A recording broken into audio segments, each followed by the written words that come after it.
Hello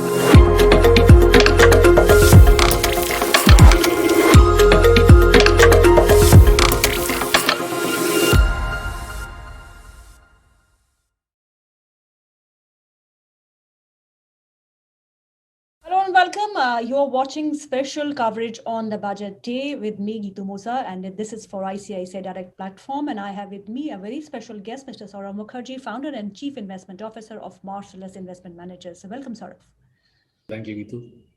Finance Minister presented the union budget, and the stage for the budget presentation was set by the economic survey, stating that the government has fiscal space to do much more to support the economy. And here we are, FY23 capital expenditure being stepped up to 7.5 lakh crore and fiscal deficit being pegged at 6.4% in FY23. So what is your first take on the budget? I think the first take for all your viewers is do not worry about the union budget in India. We are a free market economy. We have been for the last 20 years. The government's ability to move the economy through fiscal means is relatively limited, and therefore, there's no point losing too much sleep about the budget. That being said, in the context of Indian budgets, I thought the FM did a very good job with this budget. This was, I think, her most commanding performance as a FM. She looked properly like the boss, not just in terms of the brevity of the speech, but in her ability to move the fiscal levers in a sensible, calibrated way. I was very impressed. I thought this was, the most commanding FM performance I've seen for some time. I think I can go back 7, 8, 9 years. What especially impressed me was, in spite of the electoral pressures, right? There's UP elections around the corner. There's a heavy election schedule over the next 2 years. There were no anti-rich taxes.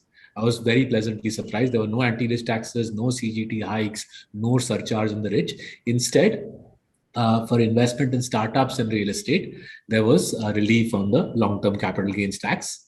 Secondly, as you yourself mentioned, Gitu, I was expecting 19-20% jump in capex. The FM delivered a 35% hike in capex. And finally, cryptocurrency. I think very clear statement from the FM during the budget and thereafter. She basically said, you invest in crypto, we will charge 30% long-term capital gains tax and 1% TDS every time you go in, every time you come out. So very clear point of view from the government. You want to do crypto, it's legal. I think she said afterwards, don't call it currency. Only the RBI can issue currency. But be very clear, all crypto assets, heavy taxation, 30% CGT, 1% TDS going in and coming out. So immensely clear budget, no faltu drama bazi. Bang, bang, bang was like a foreign investor presentation. And we were just glued to our TV sets while she was speaking. And job done. We move on with our lives. We carry on benefiting from this ongoing economic recovery. Saurabh, don't you think the budget was more focused on the supply side than the demand? So I think that's how it should be. See, again, I stress again, in a free market economy, there's only so much the government can do to stoke demand. It is but obvious that around the world and in India, COVID has hit low-income people, right? It is very evident, by the way,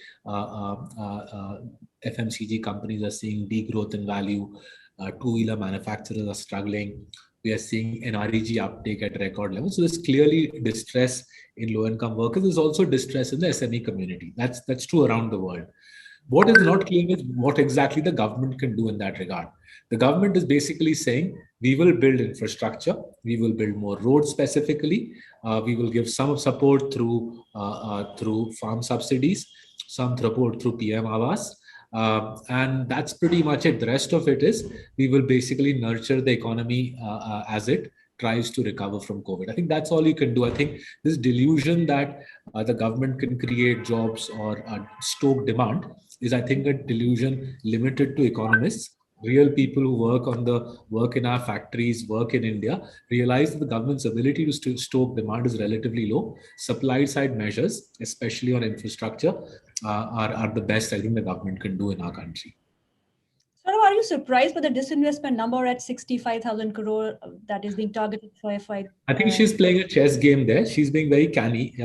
So I used to be a broker for a long time, and I used to look for clients who are committed to a trade, because you could always then back them into a corner and get a very good price from that client. If she gives a big disinvestment number, she's going to get backed into the corner on the LIC disinvestment and indeed on other asset sales. So by not giving a big disinvestment number, she's basically saying, look, I'm not under any pressure to sell. I've got other sources of fiscal revenue generation. I'm not under any pressure to sell. I will look for a good price for my assets. That's always the way a seller should approach the market. If you tell the market, I need 150,000 crores, I need 200,000 crores, the market will hold you hostage. She's being very canny about it, and I like that. Mm-hmm. Last budget led to the re-rating of some of the sectors. So which are the sectors now that you think will become stronger post the budget this time? So I know the conventional thing in our country is to jump up and down about capex. A lot of people in our country get very excited about metals and mining and capital goods stocks and construction and so on.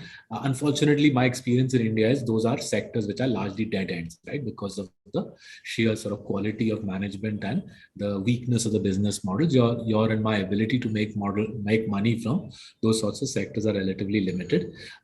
What we have espoused over the last decade is three straightforward sectors which will allow your viewers to benefit from this recovery. First is straightforward play, private sector banks. The government gave no money to public sector banks, Public sector banks will continue shedding market share as the economy responds to the government's capex, as the economy generally recovers. Well-run private sector banks will benefit mightily. Second sector, straightforward play on an economic recovery is building materials.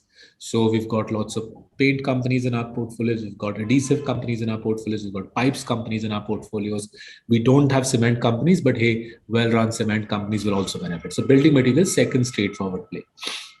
And third play on the global economic recovery, IT services. India is firmly now the programming capital of the world. The entire world is digitizing. All of that digitization is being done out of India. Bangalore, Hyderabad, Bombay, Gurgaon, Pune, these cities are just roaring into life. Next 4 or 5 years, there'll be heavy spending on tech. So three straightforward ways to play the local and the global economic recovery: top quality lenders, building materials companies, and IT services. Right? That's how we are going to carry on investing in this recovery. I'm sure there are plenty of people watching who will say they want to do metals and mining and power and infrastructure and capital goods. Best of luck to people who are trying that. Nominal GDP growth being targeted at 11%. Do you think that's being too conservative? And with rising crude prices and inflation on surge, and central banks really now going in for a reversal of the interest rate cycle happening. So how do you see things panning out? So two separate questions. Let me take the growth question. But the growth one is actually relatively easy to answer at this juncture, provided we don't get something as lethal as the second wave of COVID. I thought the second wave of COVID was particularly debilitating. If we don't get something as debilitating as that, with the FM having pumped up capex spending to 3% of GDP, there's typically a government fiscal multiplier on that. If the government spends 3% of GDP on capex, that typically stimulates the economy by 5 to 6%. So that's the first source of stimulus. IT services is roughly 10% of Indian GDP. With the entire world pumping in demand for IT services into India, I think that 10% of GDP will grow at least 200, 300 bips every year. So that's another second source of GDP growth.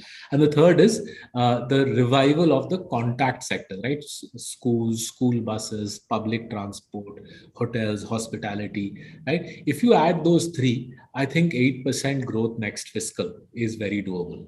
And add to that a 4 to 5% CPI inflation figure, we should be getting 12 to 13% nominal GDP growth quite comfortably, which should suggest 13 to 14% government receipt collection, which is broadly what they're budgeting for. Seems very doable to me. The fiscal mathematics for once look quite solid.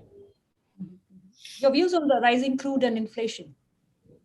I've got no views on rising crude. I don't think crude, I've been alive for 45 years on this planet. I've been working for 25 years. Crude goes up, crude goes down. Crude doesn't go up in a straight line. It never goes down in a straight line. Whoever's watching this, like the government of India does, assume $70, $75 crude, you'll be all right. For Christ's sake, don't try to forecast crude prices with your and my wisdom on Ukraine, Russia, and all of that nonsense, right? That's one of the sort of craziest games to play.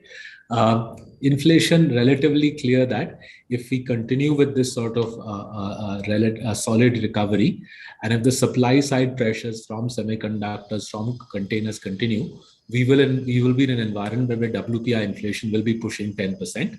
But thankfully, in our country, CPI inflation, which is driven by, say, more food items, local items, is around 5% mark. I don't see any reason why on the back of this budget, CPI inflation shoots up. This budget is not throwing money at the poor. For better or for worse, it's not throwing money at the poor. It's more a capex-centric budget. It's not clear to me this budget itself will stoke inflation. 5% CPI inflation, 10% WPI inflation. I think that pattern is the most likely pattern over the next 12 months.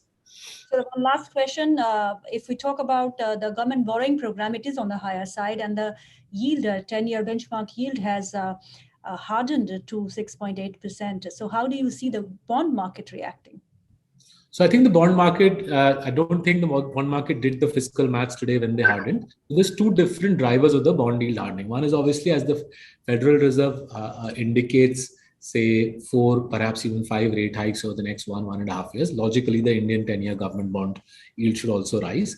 But the second bond yield hardening was, as the FM spoke about the deficit projections, the bond market took it badly. I think that will unwind.